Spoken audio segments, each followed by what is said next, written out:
Ciro, sou aqui de Duque de Caxias, no Rio de Janeiro, e queria saber sobre qual é o seu plano de segurança voltado para o enfrentamento às milícias no Rio e como você pensa construir o Ministério da Segurança Pública. E lança a delegada Marta Rocha para governadora. Veja, eu estou muito preocupado com essa questão da segurança e ela não é simples, não é trivial. Eu não vou falar com tanta segurança sobre isso como eu gosto de falar em economia, que é o que eu me dedico mais. Mas isso eu tenho ouvido muita gente especialista e essas pessoas também não estão muito seguras nem perplexas, e um pouco perplexas. Entretanto, algumas ideias já tenho. Eu pretendo federalizar, não é, os crimes contra o patrimônio público, os crimes cometidos pelas polícias e os crimes das facções criminosas. Pretendo trazer para a responsabilidade da contramão da autonomia dos estados, eu quero federalizar. E a forma de enfrentar isso também está ficando pacífica entre os que me assessoram, tem muita gente me ajudando a pensar isso. Eu consulto, e não tem compromisso eleitoral nenhum comigo, eu consulto o Fórum Brasileiro de Segurança Pública, que reúne a melhor inteligência, a sede aqui em São Paulo. Eu ouço muito, eu tenho pessoas como o delegado Orlando Zacconi, do Rio de Janeiro, que é do Policiais Antifascistas, uma instituição que eu estive presente na fundação, que é um punhado de gente que está pensando nesse assunto. E eu tenho alguns amigos na Polícia Federal. Então a ideia minha é estabelecer isso como tarefa federal e definitivamente a forma de enfrentar, que é praticamente pacífica entre todos os meus conselheiros, não é aparato, é inteligência. Ou seja, mapear o caminho do dinheiro, inovar em matéria de ferramentas de fazer isso, de expropriação disso, e fazer operações cirúrgicas, guiadas por inteligência. Jamais esse tiroteio amalucado e tal. É muito grave o que está acontecendo. Hoje não é mais só no Rio de Janeiro. Quer dizer, Fortaleza hoje, os bairros, por exemplo, mais pobres, estão aterrorizados por facções criminosas. Na medida em que começou a dar problema em São Paulo, não sei o que e tal, desceram para lá. E estão lá disputando a meninada no terror, né, e na ilusão do gavião da vida do consumo. Rápido, você virar rico rápido. Consegue e não é nem rico, sabe? É viver o que puder viver agora, porque o futuro não me dá nada. Não... Eu tenho muita angústia com esse assunto. Esse é o tema que mais me deixa perplexo na questão do Brasil hoje. De qualquer forma, eu sou um cara muito duro. Então a minha ideia é que a cabeça do crime organizado, milícias, facções criminosas, etc., serão segregados, não é, incomunicáveis em presídios federais. Isso será feito com um punhado de mudanças. De qualquer forma, o aparato da Polícia Federal hoje é ridículo. A última vez que eu tive o número, nós tínhamos ao redor de 8 mil policiais federais efetivos. Francamente. 8 mil policiais para um país de 200 milhões de habitantes.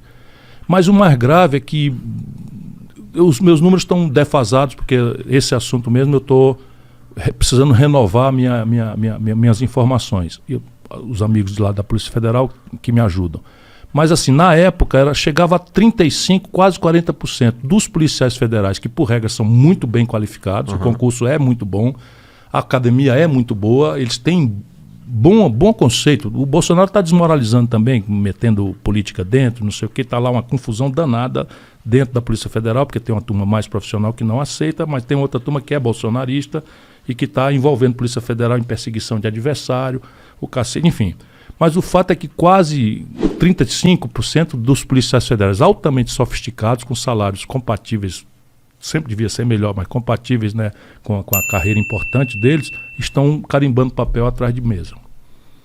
Então uma das providências que eu vou tomar é pegar essa gente toda e botar para a rua, para investigação, e aumentar o efetivo da Polícia Federal para que ela assuma como federais esses crimes. O crime contra a administração pública, o crime de facções, organizações criminosas de qualquer natureza. Daí tu tem o quê? Que dobrar o efetivo? Será? Mais do que dobrar. Mais do que dobrar. Como os presídios federais. Nós também não temos presídios federais suficientes para você segregar a cabeça do comando do crime. Porque os presídios, como eu disse para você, virou quase 900 mil presos. Por regra, a garotada chega com primariedade de pequenas quantidades de droga. Dá para mexer nisso aí também? Dá para mexer. A cabeça. Você tem que mapear o dinheiro, Esse é o caminho, sim. Onde é que eu estou vendo isso? Eu estou vendo nas experiências internacionais que algum êxito tiveram. As pessoas falam muito na experiência norte-americana do Tolerância Zero em Nova York. Tinha um momento muito grave. A gente vê nos filmes, né, não só os anos 40, os anos 50, do gangsterismo, da máfia, mas facções criminosas perigosas no Harlem, não sei o que e tal. E houve ali uma política de tolerância zero. Mas as pessoas, e quando eu fui estudar, ela é da cultura americana, porque envolveu uma coordenação política do Judiciário e do Ministério Público, que é muito improvável que a gente consiga fazer. E a sociedade americana, como ela dá oportunidade para quem quer viver decentemente pelo trabalho, ela se sente pouco pudor em reprimir matando o bandido, vamos falar com clareza. E não é o caso do Brasil, porque também você tem uma questão de territorialidade. Você imagina, 95% da comunidade do Jacarezinho é de trabalhador. Tem gente de esquerda que acha que a miséria gera pobreza, gera violência. É mentira. Mentira. O povo pobre é trabalhador, é decente, é honesto. E desenvolveu, dado que é muitos anos, desenvolveu um modo de conviver com a bandidagem por um misto de medo, terror e clientelismo. Quer dizer, eu conheci o Bem-TV na Rocinha, filho de cearense, eu fui lá andar, não sei o que e tal, ele pediu para me conhecer e tal. Então, enfim, tá bom, vamos conhecer o cara e tal. E era um garotão novo, mataram logo em seguida e tal. E era isso, é terror e clientelismo. Eles ficam ali. Quem faz medo é a polícia. Que a polícia que é o inusitado, é o que chegou o caveirão, bala pra cá, bala pra lá, e tá aí o corpo estendido no chão. Foi Chico Buarque que fez aniversário ontem, é o verso dele, tá aí o corpo estendido no chão. Nós precisamos conversar sobre isso, nós não podemos nem ficar nessa ilusão idealista, mas pouco compatível com a vida, de que a miséria gera a violência, que a gente tem que ter uma coisa que transformou na cabeça da população a generosa ideia de direitos humanos como uma espécie de proteção, de acobertamento à violência. Isso está errado. Está errado. Não é assim. Bandido é bandido e bandido tem que ser enfrentado como bandido. Não dá para não trocar tiro com uma facção criminosa organizada, porque o único jeito de você vencer eles é Não, veja bem, se você tiver, vamos lá, uma área aberta em que a mira seja, quando você quer, nenhum problema, eu entendo isso. Nenhum problema. Eu fui governador, cara. Fui governador, comandei a polícia. Não tem um problema nenhum, tá tudo certo. Antes que morra um policial decente, que morra o bandido, se ele tiver na condição de legítima defesa ou estrito cumprimento do dever legal, está tudo certo, não precisa mudar lei nenhuma, a lei já é assim e tal.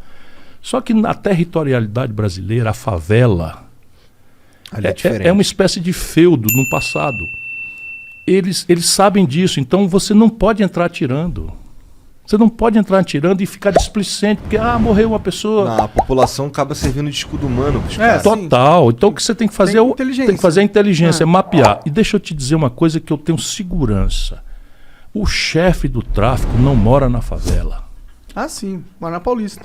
Mora lá no Alphaville de Fortaleza. Sabe? Mora lá, frequenta os restaurantes. Lá no Congresso, então.